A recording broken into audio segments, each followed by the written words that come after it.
Reduction atheists and theists alike have attributed much mysticism, fantasy, magical powers, and godlike status to the word logic. They have made it eternal, transcendent, absolute, incorporeal, omnipotent, omnipresent, and omniscient, among other ridiculous claims. Logic has been reified and transformed into something incredible which can be used by its proponents to accomplish practically anything. People out there want to be recognized as logicians in order to be worthy intellectuals deserving of respect and prestige. They flaunt their expert logical, magical skills on YouTube and utilize them to prove or disprove anything under the sun. But if these folks don't understand what logic is, how it's used, and what are its limitations, then their amusing sermons on YouTube are pathetically worthless. It's quite normal for people to ascribe mystical powers to something which they don't fully understand. Humans have been doing this for millennia, and logic is no exception. Out of context baggage. Destroy the supernatural powers ascribed to it by fools. And rationally put it back into its proper former boring glory. What is logic? People misuse logic to circumvent its limitations, and Aristotle was no exception.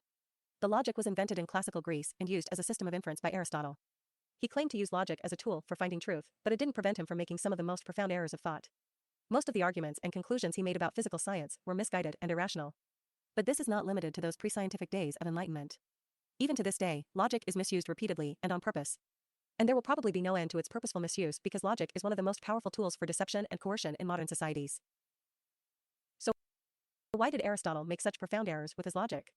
I mean, he did feed true premises into his arguments in order to logically deduce true conclusions, right? So where could he have possibly gone wrong? Aristotle's error was in his stubbornness and refusal to concede that the concept of truth ultimately resolves to none other than opinion. To understand the critical issues surrounding this godlike word truth, centuries before Aristotle, it was the sophists of ancient Greece who understood and reasoned that truth is what suits the individual's interests. Even though Aristotle was adamantly against this seemingly absurd notion, he was never able to refute it. He instead ignored it and blindly marched forward with his agenda to apply the pernicious concept of truth to the natural sciences, i.e. reality. His logical process of reasoning necessitated the use of his allegedly true premises to infer allegedly true conclusions about reality. In reality, there are no true premises. Truth is an irrational observer-dependent concept that cannot be achieved within the confines of the extremely limited human sensory system. In mathematical systems, we define tautological statements such as 2 plus 2 is equal to 4 to be logically valid by virtue of their deduction from lower-order statements. Though, many will erroneously label such statements as true because they don't understand that tautological systems are defined to be valid. Truth is a concept that is validated via empiricism, not via definition, obviously. Question: why obviously? A. Because it takes an observer and their sensory system to perform the action of validate.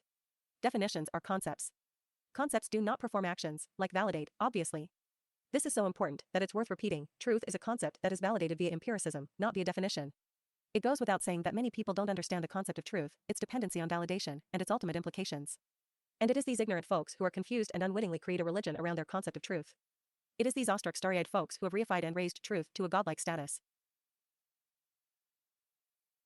Since Aristotle thought that the mind contains some innate and absolutely true knowledge, from birth, that can be used as premises for logical arguments, he refused to accept the verification limits inherent in the concept of truth. Namely, that truth can only be verified via sensory perception. And this is why he made so many blunders with his logical arguments about reality. In a similar fashion, medieval scholars also brought logic to a height of absurdity, as is evidenced in their recycled arguments in use on the internet today. They developed various logical arguments which prove the existence of God from allegedly true premises. These arguments are still used by scholars to this day.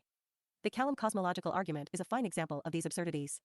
Another misuse of logic is to assume that the conclusions from a logical argument represent new truths or new profound discoveries. In fact, the deduced conclusions are just restatements and repackaging of the content contained in the premises. They are tautologies. People need to understand what logic is and how it is used before they continue to make the same errors that humans made for the past 2,500 years. Only then can they ever hope to understand that conclusions are derived, not discovered. Sure, the conclusions may seem to present new knowledge to a layman, but they contain no more than the information asserted in the premises. Of course, the proponents of these logical arguments will sell their conclusions as snake oil and present them in a way that seems to give us new insight and new discoveries. But they don't fool anyone. People who understand how logic works will be the first to point out that no new conclusions or truths are generated from such logical arguments. This is especially noticeable in mathematics. Without considerable education in mathematics, the deductions from even a small set of premises are not at all obvious and may take considerable time to relate, infer, and understand. The bottom line is that logic alone cannot tell us anything new about reality. Ditto for mathematics, as Albert Einstein stated, insofar as mathematics is exact, it does not apply to reality, and insofar as mathematics applies to reality, it is not exact. Einstein, it is impossible to use systems of logic in science to formulate hypotheses and theories. Why? Science to formulate hypotheses and theories. Why? Because a hypothesis defines all the key terms of the presentation, identifies all the mediators which perform events in the theory, and sets the initial scene prior to phenomena. The theory is simply a rational explanation of a natural phenomenon, event, like the behavior of light, gravity, magnetism, etc. There is no provision for logical systems, derivations, truth, or proof in the scientific method. The layman will surely disagree because he doesn't understand logic or the scientific method. The layman needs to seriously educate himself and understand that logic only solves derivational type problems, i.e. tautologies. Hypotheses and theories are not derivational type problems, they are not tautologies. Furthermore, the layman will need to understand that a theory is a rational explanation of a consummated event, not speculation of one. In science, we don't speculate and delude the audience. In science, we explain. Science is the study of reality, existence. Reality is objective. As such, reality can only be critically reasoned and rationally explained. Reality cannot be tautologically inferred from premises. In this context, premises are nothing more than observer-dependent assumptions, but are sold to the unsuspecting audience as alleged truths about reality. It is in religion where they are so arrogant as to have all the truths and proofs about reality and the human factor. In reality, the best we can ever hope to achieve is to hypothesize mediators for natural phenomena and use them to rationally explain, i.e. theorize, why the phenomena occur the way they do. Outside the context of rule-based, tautological systems and their derivations, logic and mathematics are instruments of error and self-delusion, if not coercion. Whenever you hear a politician, lawyer, theologian, or evangelist casting verbal arguments in the trappings of logic, you can bet your life that this sophist is selling snake oil. The purpose of logic is to solve derivational type problems, not to confuse, misdirect, and persuade. Why do so many people out there purposefully use logic to form intellectually dishonest and invalid arguments? Logic limits our reasoning abilities to the premises of our argument. Remember, logic is a system of inference that works by way of explicit assumption and implicit derivation. This means that we can only derive logical conclusions from our assumed premises alone. We cannot go outside our premises to derive conclusions because derivation only occurs within the scope of our premises and axioms, i.e. derivation tree. Otherwise, our argument would not be logically sound and thus, invalid. This is what a logical argument does, it limits our conceptual realm of reasoning within the confined scope of our premises. And this is the logical system on which our argument is based on. We cannot go outside the limits of this system, for if we do, we are being illogical, defying logic. All logical arguments necessarily have a limited scope of inference. In fact, you cannot formulate any logical argument which defies these systemic limits. It's unavoidable. Since our ability to infer within any system of logic is limited to its axioms and premises, it's impossible to use logic for critical reasoning and rational analysis. These are separate activities of thought that fall outside the scope of logic because they cannot have any systemic restrictions, i.e. tautological, derivational, imposed on them. Such activities cannot be said to be logical because they go above and beyond the extremely limited scope of logic. Such activities of thought and reason may include, but are certainly not limited to the following. Being able to unambiguously define all the key terms in one's argument so they can be used consistently within their dissertation. Logic cannot help you here. Logic is defined by us. Logic has no power to define for us. Reasoning why all the actors, i.e. objects, in one's dissertation must be amenable to illustration, i.e. visualized, while all the interactions or relations between them must be defined. For example, God, singularities, spacetime, dilated time, photons, waves, warp space, black holes, etc. need to be illustrated if they are alleged to perform events. The motion needs to be defined if you allege that your objects above move. Reasoning why we cannot reify concepts into objects and why we cannot attempt to ascribe motion/actions to concepts. For example, love cannot move mountains, even though many claims it can. If events are described in one's argument, then they should be able to make a movie of them. There is no reason why one shouldn't be able to illustrate all the objects and their interactions without any missing frames. Furthermore, motion cannot be ascribed to the objects within a single frame. Providing an explanation as to why an event occurred the way it did, its mechanism, who were its mediators, etc., and not just a petty description of what happened. Logic is especially bankrupt in assisting with this formidable task. This is just a small subset of the many issues we need to critically reason and address in our arguments. There is no doubt that systems of logic cannot help us in such mental activities because logic is inapplicable to thought processes that cannot be inferred from within the confines of premises and rules. Such complex thought processes can only be dealt with using our rationality, which is not limited in scope by tautological systems and their preconditions. Furthermore, logic is descriptive. It can be used to describe a situation using its premises and infer a descriptive conclusion, which is a restatement of its premises.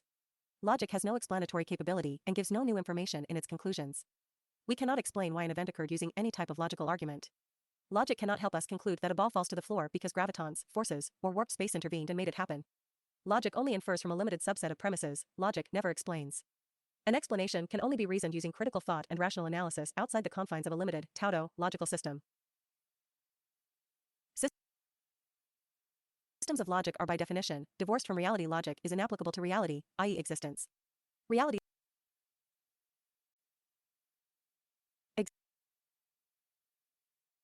existence.